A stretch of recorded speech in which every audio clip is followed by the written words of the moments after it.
네, 안녕하세요. 한 주간도 평안하셨습니까? 오늘도 수요 성경 공부 성경 총론 제25강 사사기 3장 1절에서 31절 말씀을 가지고 공부하도록 하겠습니다. 사사기 3장에는 사사 온니엘과 에훗 그리고 상갈의 활약이 나와 있습니다. 먼저 사사 온니엘에 대해서 살펴보도록 하겠습니다. 사사 온니엘의 이야기는 사사기 3장 1절에서 11절에 나와 있습니다. 사사시대의 본격적인 개막이 3장부터 시작이 됩니다. 하나님께서는 이스라엘 민족 전체와 함께 하신 것이 아니라 선택되어진 사사들과 함께 하신 것입니다. 하나님께서는 가나안인들을 그 땅에 거주하게 하심으로 이스라엘 민족을 시험하십니다. 시험의 주체는 하나님이심을 또 한 번 나타내 보이시고 있습니다. 하나님께서는 이스라엘의 죄악으로 인해 징계를 내리신 후 사사 온니엘을 세워 이스라엘을 구원하십니다. 하나님께서 이스라엘을 징벌하신 이유를 먼저 살펴보도록 하겠습니다. 그 이유의 첫 번째는 그들은 하나님을 버렸기 때문입니다. 이스라엘 민족이 조금 강성해지자 전적으로 하나님을 신뢰하기보다 인본주의적 생각에 의하여 이웃하는 이방 민족과 연혼하였고 우상 숭배에 젖어들었습니다. 이러한 타락 생활의 결과로 국력이 쇠약해져서 이방 민족에게 지배를 받으면 일시적으로 그 고통에서 벗어나기 위하여 하나님께 부르짖습니다. 이처럼 하나님은 이스라엘 민족이 하나님을 떠날 때마다 이방 민족들을 일으켜 이들을 징벌하여 바른 신앙을 갖도록 하셨습니다. 하나님께서는 이스라엘을 징벌하실 때에 어떠한 기준이 없이 무작위적으로 행동하시지는 않습니다. 먼저 하나님과 이스라엘 민족과의 언약을 맺고 그 언약에 순종하지 않을 때에 약속에 따라 징벌하십니다. 공의로우신 하나님이 참다운 진리는 기준이 하나님밖에 없으시기 때문에 자신의 원칙에 따라 범죄에 대해 징벌을 행하십니다. 하나님은 자신의 공의에 따라 이스라엘과 언약을 맺으셨고 이스라엘 민족이 이 언약에서 벗어난 타락한 생활을 했기 때문에 결국은 징벌을 받게 된 것입니다. 따라서 인생은 하나님의 징벌에 대하여 불평하기보다 겸손하게 맞이하는 것이 지혜입니다. 하나님께서는 자신의 백성이 진리 안에서 참다운 생활을 하기 원하십니다. 그 방편으로 이들을 연단하여 올바로 살도록 훈련시키시는 것입니다. 결코 하나님은 자신의 백성들을 해치려는 의도로 징계하시지는 않으십니다. 하나님께 속한 자들에 대한 징계는 언제나 더 좋은 축복을 위한 하나님의 은혜입니다. 따라서 선지자 미가는 너희는 매를 순위받고 그것을 정하신 자를 순종할지니라 라고 미가서 6장 9절에서 말하였습니다. 즉 징계는 이스라엘 백성들의 구원과 행복을 위한 것으로 이들에게 꼭 필요한 것입니다. 하나님께서는 이스라엘 민족들로 하여금 가나안 전쟁을 치르게 하십니다. 그 전쟁은 하나님께서 약속하신 땅에 들어가기 위해 반드시 해야 하는 전쟁이었습니다. 그러나 이 전쟁을 알지 못하는 자들, 즉 가나안 땅에서 새로이 태어난 자들로 이스라엘의 차세대를 말합니다. 하나님께서는 이들을 시험하시기 위하여 가나안의 열국들을 남겨두신 것입니다. 즉 사사기 2장 22절에 언급된 것처럼 이스라엘 민족을 시험하려는 구체적인 모습들이 보여지고 있습니다. 이것은 이스라엘 민족의 신앙의 정도를 시험하기 위한 것입니다. 이 시험의 도구로 쓰여진 열국들은 블레셋의 5방백으로서 늘 이스라엘에게 가시와 같은 존재들이었습니다. 사사기 3장 6절에서 8절에 보면 이스라엘의 타락성에 대해서 말씀하고 있습니다. 가나안에 정착하게 된 이스라엘은 점점 타락해 가기 시작하였습니다. 그들은 하나님의 시험을 통하여 충분히 타락의 길에서 돌이킬 수 있었습니다. 그러나 그들의 모습은 너무나 비참하게 변해가고 말았습니다. 이스라엘 민족은 하나님께서 연단시키기 위한 시험에서 실패하였습니다. 그리고 결국 이방 여자와 금지된 결혼을 하였습니다. 이러한 명령에 불순종할 때 당해야 하는 징계들에 대해서 이스라엘 백성들은 이미 알고 있었지만 그럼에도 불구하고 그들은 죄악에 빠져들게 되었습니다.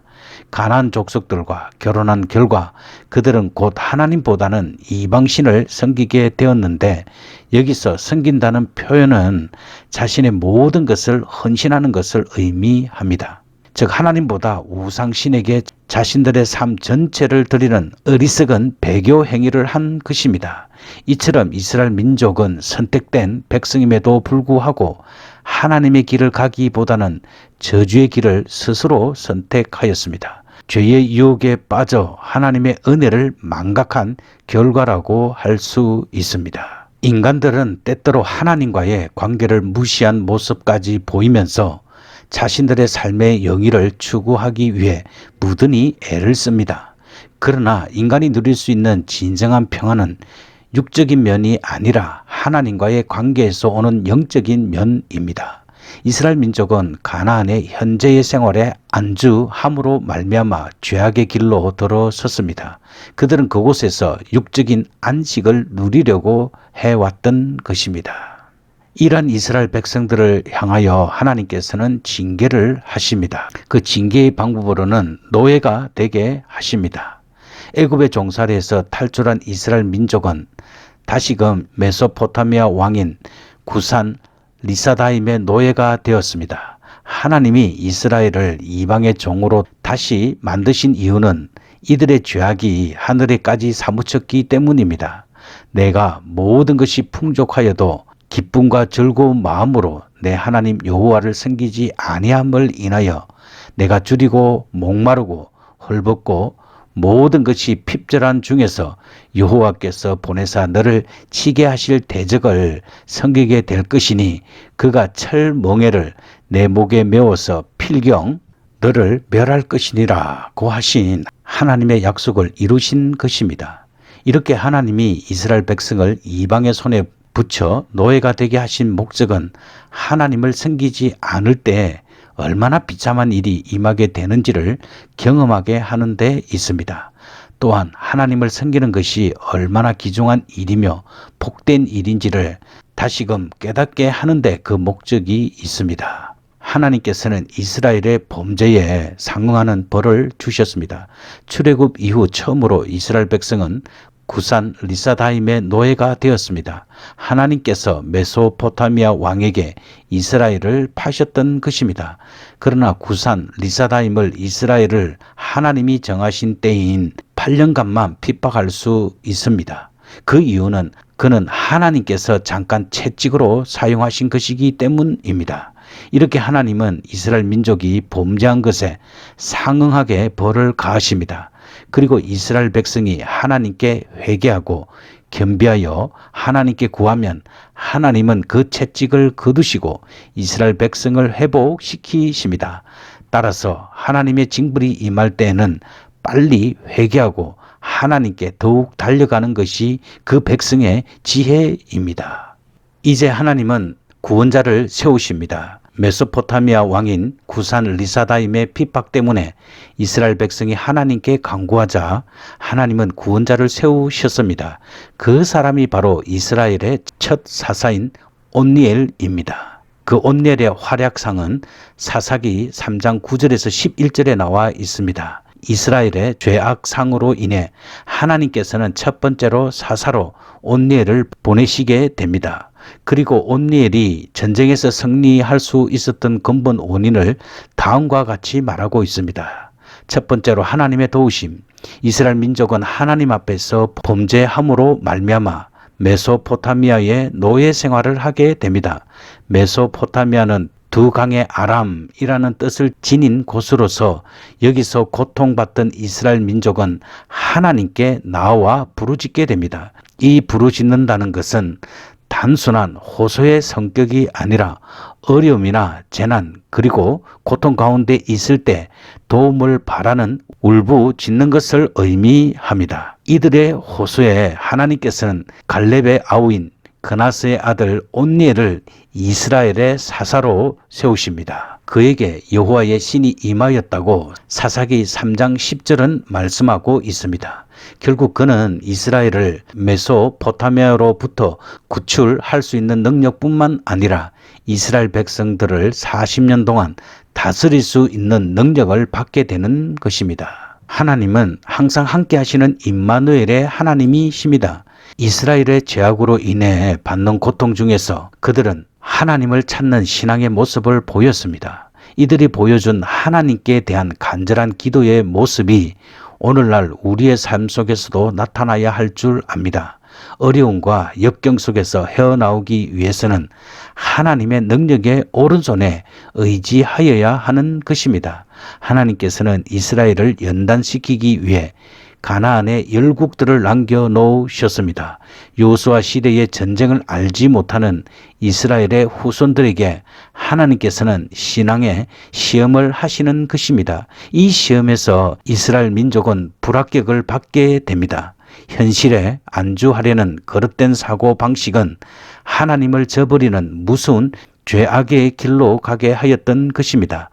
그러나 죄에 빠져 울부짖는 이스라엘 민족들을 향하여 하나님께서는 도움의 손길을 펴십니다. 여기에서 볼 수 있듯이 이스라엘의 역사는 하나님에 대한 배교와 회개 그리고 구원의 은혜를 베푸시는 하나님의 사랑이 연속적인 면이 나타나고 있습니다. 하나님의 능력을 받은 온니엘을 통하여 이스라엘을 구원하신 것입니다. 하나님은 이스라엘을 구원하시기 위하여 온니엘에게 하나님의 신이 크게 임하였습니다. 그 결과로 온니엘은 지혜와 용기를 가지고 이스라엘을 억압하는 메소포타미아에게 승리할 수 있었습니다. 즉 이스라엘의 구원에 대한 주권이 하나님께 있다는 것입니다. 사사기 3장 12절에서 31절에는 사사 에훗과 상갈에 대한 이야기가 나옵니다.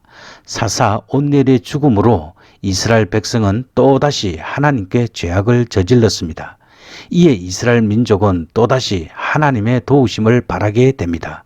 이때 하나님께서는 이스라엘 백성을 구원하여 주십니다. 사사기 3장 12절과 31절에서는 두 명의 사사가 등장하는데 하나님께서는 각 사사들을 통하여 이스라엘을 구원케 하시며 오늘날 하나님께 대한 신앙의 절대성을 보여주고 있습니다. 온니엘과 함께 이스라엘은 40년간의 평화를 누렸지만 그의 죽음 이후 또다시 모압의 압제를 당하게 됩니다. 그 이유는 다음과 같습니다. 사사기 3장 12절에서 14절에 보면 이스라엘 백성들이 모압으로부터 압제받는 내용이 나와 있습니다. 온니엘과 함께한 이스라엘 백성들은 40년간의 평화를 누렸지만 그의 죽음 이후 또다시 모압의 압제를 당하게 됩니다. 그 이유는 다음과 같습니다.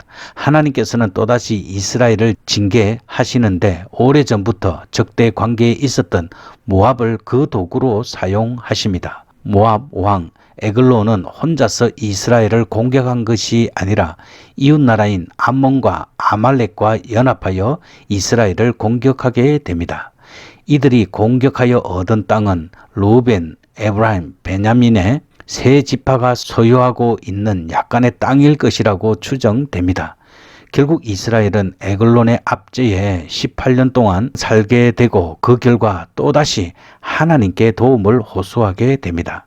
이스라엘 민족이 또다시 에글론의 압제를 받게 된 이유는 반복되는 우상 숭배의 죄를 저질렀기 때문입니다. 결국 이것은 인간의 연약성을 드러내는 한 본보기라고 할 수 있습니다. 사사기 전체에서 보여주는 것은 이스라엘 백성들은 계속하여 하나님께 범죄하게 됩니다. 이것은 인간의 연약성을 대표한다고 볼 수 있습니다. 자신들이 지은 죄로 인하여 하나님께로부터 징계를 받았음에도 불구하고 또다시 같은 죄를 반복하여 짓게 되는 어리석은 모습은 얄팍한 신앙인의 모습과 다를 바 없습니다. 결국 평강의 원천이 하나님께 있다는 사실을 모르는 신앙인 것입니다. 사사기 3장 15절에서 30절에는 에훗의 활약상이 나와 있습니다. 하나님께서는 모압의 압제에 있었던 이스라엘을 또다시 사랑으로 용서해 주시고 구원의 손길을 펴십니다. 하나님께서는 온리를 통하여 이스라엘을 구원하시어 40년 동안이나 평안을 주셨으나 또다시 범죄함으로 말미암아 모압의 연합 군대로부터 침공을 받게 됩니다. 그리고 그들의 압제하에서 18년 동안이나 생활하게 됩니다. 이때 다시 이스라엘 민족은 하나님께 호소하게 됩니다. 이에 하나님께서는 에훗을 이스라엘의 사사로 세웁니다. 그는 왼손잡이였으며 베냐민 지파 출신으로 게라의 아들이었습니다. 이스라엘은 그를 선택하여 모압에게 조공을 바치도록 하였습니다. 에훗은 조공을 바친 후 모압 왕을 엄밀히 불러내 그를 칼로 찔러 죽입니다. 그리고 에브라임 산지에서 군대를 모집하고 이스라엘의 하나님께서 모압에 대한 승리의 확신을 주셨다고 선포합니다. 그날로부터 이스라엘 민족은 모압의 압제에서 벗어나 80년간이나 태평성대를 누리게 됩니다. 우리는 언제든지 하나님의 능력을 의지하여야 합니다. 에훗이 모압과의 전투에서 승리할 수 있었던 가장 근본적인 원인은 하나님의 능력을 의지했다는 데 있습니다. 하나님의 선택된 백성이 하나님을 떠난 삶을 살아갈 때 그들의 삶은 절망과 죄악의 구렁으로 떨어져 버리고 맙니다. 하나님께서는 외형으로 사람을 취하시지 않으시고 연약하고 보잘것없는 자들에게 은혜를 베푸십니다. 참고 성경 구절은 고린도전서 1장 18절에서 31절입니다. 그리스도인들은 할 수 있는 최선의 노력을 하면서 하나님의 능력을 의지하여야 하는 것입니다. 이제 우리는 에훗을 통한 하나님의 교훈이 무엇인지 살펴보도록 하겠습니다. 하나님은 사람의 결함도 사용하십니다. 에훗은 왼손잡이였다고 기록하고 있습니다. 원문의 뜻으로 보건대 에훗은 선천적으로 왼손잡이가 아니라 오른손에 큰 결함이 있었기 때문에 어쩔 수 없이 왼손잡이가 된 것으로 여겨집니다. 이러한 육체적인 결함에도 불구하고 에훗은 이스라엘 역사에 하나님의 위대한 사사로 그 역할을 감당하였습니다. 그는 모압의 에글론 왕을 암살하고 이스라엘 백성을 모아 모압을 크게 무찔러 모압의 압제로부터 이스라엘을 구원하였습니다. 이처럼 하나님은 인간의 약점과 상관없이 자신의 정하신 뜻을 위하여 사람을 부르시고 세우시고 감당케 하십니다. 그리고 원수는 모두 무찔러야 한다는 것입니다. 에훗을 통하여 하나님은 원수를 철저하게 무찔러야 함을 가르치고 있습니다. 에훗은 모압 왕 에글론만을 암살한 것이 아니라 그의 졸개들까지도 철저하게 죽인 것을 볼 수 있습니다. 이것은 사단의 세력이 하나님 나라에 거할 곳이 없도록 철저하게 대적하는 것을 말해주고 있습니다. 사단은 약간의 틈만 생기면 그것으로 들어와서 하나님의 사람들을 타락하게 만들어 자신의 수중으로 끌어들이려 합니다.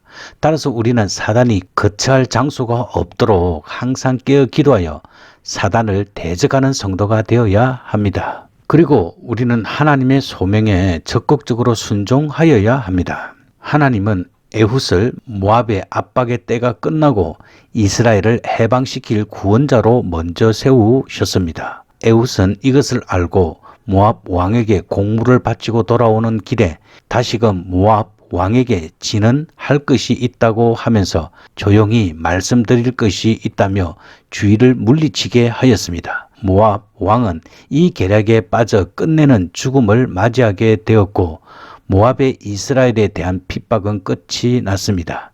에훗은 하나님의 뜻을 분명히 깨닫고 적극적으로 순종하여 이스라엘을 모압의 핍박으로부터 해방시킨 것입니다.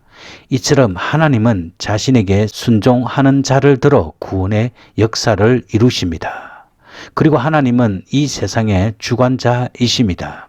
하나님은 세상의 모든 일을 주관하십니다. 이스라엘의 범죄를 인하여 징벌의 수단으로 메소포타미아 왕 구산 리사다임과 모압 왕 에글론을 들어 쓰셨습니다. 그리고 이스라엘의 징벌 기간이 끝나자 사사 온니엘에게 하나님의 신을 충만하게 임하게 하사 구산 리사다임에게서 구원하셨고 징벌 기간이 끝나자 사사 에훗을 들어 모압 왕 에글론을 심판하셨습니다. 따라서 하나님의 백성들은 하나님의 주권을 인정하고 겸손하게 그분을 경배하는 것이 본분입니다. 사사기 3장 31절 단 한 구절에서 사사 상갈의 활약상이 나와 있습니다. 에훗의 뒤를 이은 사사로서 상갈이 등장하게 됩니다. 성경은 상갈에 대해 간단하게 기록하고 있습니다. 그의 활약상은 다음과 같습니다. 상갈은 소문은 막대기로 블레셋을 물리쳤습니다. 상갈에 대해 성경은 사사기 31장과 5장 6절에서만 언급하고 있습니다. 따라서 그가 누구인지 정확히 알 수 없습니다. 다만 추측할 수 있는 것은 그저 평범한 목자였을 것이라는 것입니다. 왜냐하면 그가 블레셋을 물리칠 때 사용한 무기가 창이나 칼이 아니요 소를 몰 때 사용하는 막대기라는 사실이 이를 뒷받침하고 있기 때문입니다. 비록 아무 쓸데없이 보이는 것일지라도 하나님께서 들어 사용하실 때에는 엄청난 위력을 발휘할 수 있는 것입니다. 하나님이 상갈을 통해 교훈하고 계신 것은 하나님의 선택된 백성은 인간의 외적인 면이나 인간의 노력으로 되는 것이 아니라는 것입니다. 상갈을 들어 쓰신 것도 이스라엘 민족에게 자신들의 무능함을 깨닫고 가나안을 정복한 것이 하나님의 은혜임을 알게 하시기 위함이라고 볼 수 있습니다. 그리고 그 상갈을 하나님께서 사용하셨습니다. 상갈은 블레셋과의 전투에서 소를 몰 때 사용하는 가장 보잘것없는 막대를 무기로 사용하였습니다. 그 결과 전투에서 상갈은 승리할 수 있었습니다. 하나님께서는 이처럼 자신의 영광을 위하여 가장 연약한 것도 사용하십니다. 그럴 때 연약한 그것이 가장 강한 것이 될 수 있는 것입니다. 하나님께서는 이스라엘의 반복되는 죄악 가운데서도 그들의 울부짖는 소리에 귀를 기울이시고 응답하여 주십니다. 이스라엘 민족은 사사들이 죽고 나면 또다시 우상 숭배의 죄악으로 빠져들곤 하였습니다. 그러나 그때마다 하나님께서는 용서의 사랑을 베푸십니다. 즉 인간들의 삶 속에서 동일한 죄를 반복하여 짓는다고 하여도 하나님께서는 일일이 간섭하시며 심판의 손길을 펴시고 계신 것입니다. 따라서 오늘날의 모든 성도들은 하나님의 자비하심에 감사하며 그분을 향한 절대적인 신앙의 모습을 가지고 살아가야 합니다. 사사기 3장 12절에서 30절 말씀을 통하여서 에글론을 통한 하나님의 교훈을 살펴보겠습니다. 그들은 하나님을 알지 못하였습니다. 이방 족속으로 하나님을 알지 못하는 에글론은 끝내 암살당하고 말았습니다. 그는 이스라엘의 범죄에 대한 도구로 하나님께 사용되었지만 결국 징벌의 기간이 끝나자 자신의 길로 갔습니다. 하나님을 알지 못하는 사람들의 공통적인 특징이라 할 수 있습니다. 이들은 죄악에 빠져 하나님을 알지 못하고 도리어 하나님은 없다고 주장합니다. 이러한 사람들은 자신의 어리석음에 따라 영원한 멸망의 길로 가게 되는 것입니다. 그리고 모압 왕 에글론은 교만하였습니다. 모압 왕 에글론은 비둔한 자라 하였습니다. 그리고 그는 자신의 권세를 믿고 주위 약한 백성들에게 조공을 받았습니다. 욕심과 권세를 탐하는 자의 공통적인 특징이 바로 교만인 것입니다. 하나님은 이렇게 교만한 자를 대적하십니다. 그래서 때가 되매 하나님은 에훗을 통하여 에글론을 심판하신 것입니다. 에글론이 자신을 심판하시는 분이 하나님이신 것을 알고 겸손하게 낮아졌다면 하나님은 그에게 새로운 은혜를 주실 수도 있었습니다. 그러나 죄악에 빠진 인생은 하나님을 알지 못하였고 끝내는 비참한 최후를 맞이하게 되었습니다. 이처럼 교만은 하나님을 대적하는 행위이며 패망의 선봉이라고 잠언 16장 18절에서 교훈하고 있습니다. 따라서 우리는 하나님이 허락하신 은혜를 조차 늘 겸손한 가운데 감사함으로 하나님께 영광을 돌리는 삶을 살아야 할 것입니다. 그리고 하나님의 심판은 예고하지 않고 오게 됩니다. 모압의 왕 에글론은 하나님이 에훗을 통하여 자신을 심판할 것을 전혀 생각하지 못하였습니다. 즉 하나님의 심판은 예기치 않을 때 갑자기 오는 것입니다. 자신이 언제 죽을 것이라고 알고 준비할 수 있는 사람은 없습니다. 따라서 하나님이 부르시는 때에 우리는 언제나 기쁨으로 갈 수 있도록 자신을 철저하게 준비하는 자세를 지녀야 하며 하나님이 자신에게 맡겨주신 본분에 열심히 충성하는 삶을 살아야 할 것입니다. 오늘 사사기 3장에서 우선되고 가장 중요한 것은 여호와를 기억하고 경외하는 것입니다. 네, 오늘도 성경 공부하느라 수고 많이 하셨습니다. 이제 기도하도록 하겠습니다. 살아계신 하나님 아버지, 오늘도 하나님께서 우리들에게 복을 주셔서 무더운 날씨 가운데서도 잘 지내게 하시고 또 하나님의 말씀을 공부할 수 있는 귀한 은혜의 시간을 허락해 주신 하나님 감사를 드립니다. 오늘 우리들은 사사기 3장을 공부하였습니다. 하나님께서는 사사기 3장을 통해 사사시대를 시작하셨습니다. 그 이유는 이스라엘 백성들이 죄악으로 인해 징계를 내리신 후 사사들을 통해 이스라엘을 구원하시기 위함이었습니다. 사랑의 하나님, 이스라엘 백성들은 이방 민족과 결혼하였고 또 이방 민족들이 섬기는 신을 섬김으로 우상 숭배에 빠졌습니다. 하나님께서는 이스라엘 백성들이 타락한 생활을 하였을 때 이웃 나라를 통해 징계하셨습니다. 그러자 이스라엘 백성들은 큰 고통 가운데 하나님 앞에 부르짖을 때에 하나님께서는 구원자인 사사를 보내주셔서 이스라엘 백성들을 구원해 주셨습니다. 하나님, 우리도 우리 죄로 인해 인생의 고난 가운데 있을지라도 하나님께 부르짖는 은혜가 있게 하여 주시옵소서. 우리의 삶이 죄를 벗어버리고 하나님과의 언약 가운데 하나님 백성답게 진리 안에서 살아갈 수 있도록 도와주시옵소서. 하나님, 우리가 죄악 세상에서 승리할 수 있는 길은 오직 하나님의 도우신 가운데 가능함을 고백합니다. 하나님, 이 땅의 많은 성도들이 건강의 어려움과 삶의 역경 가운데 있는 성도들을 붙잡아 주시고 하나님의 능력의 오른손으로 구원하여 주시옵소서. 하나님, 저희들은 연약한 사람들입니다. 그러나 우리의 연약함을 보지 아니하시고 하나님의 뜻대로 사용하시길 원하시는 하나님의 부르심 앞에 순종할 수 있도록 도와주시옵소서. 특별히 상갈은 소몬은 막대기로 블레셋을 물리쳤습니다. 하나님 아버지, 보잘것없는 저희들이지만 하나님의 손에 사용되기를 원합니다. 하나님, 우리들을 들어 사용하여 주시옵소서. 하나님, 당신은 우리의 작은 신음소리도 귀를 기울이시며 응답하시는 분이십니다. 부족한 저희들이지만 우리 일에도 일일이 간섭하여 주셔서 하나님의 손길 가운데 승리할 수 있도록 주께서 인도해 주시옵소서. 날마다 감사하며 주님의 은혜 가운데 성도의 바른 삶을 살아감으로 하나님께 영광 돌리는 복된 삶이 될 수 있도록 주께서 도와주시옵소서. 감사드리며 예수님의 귀하신 이름으로 기도드립니다. 아멘. 네, 이제 편안한 오후 시간 되시고요. 다음 주에 또 뵙겠습니다. 샬롬.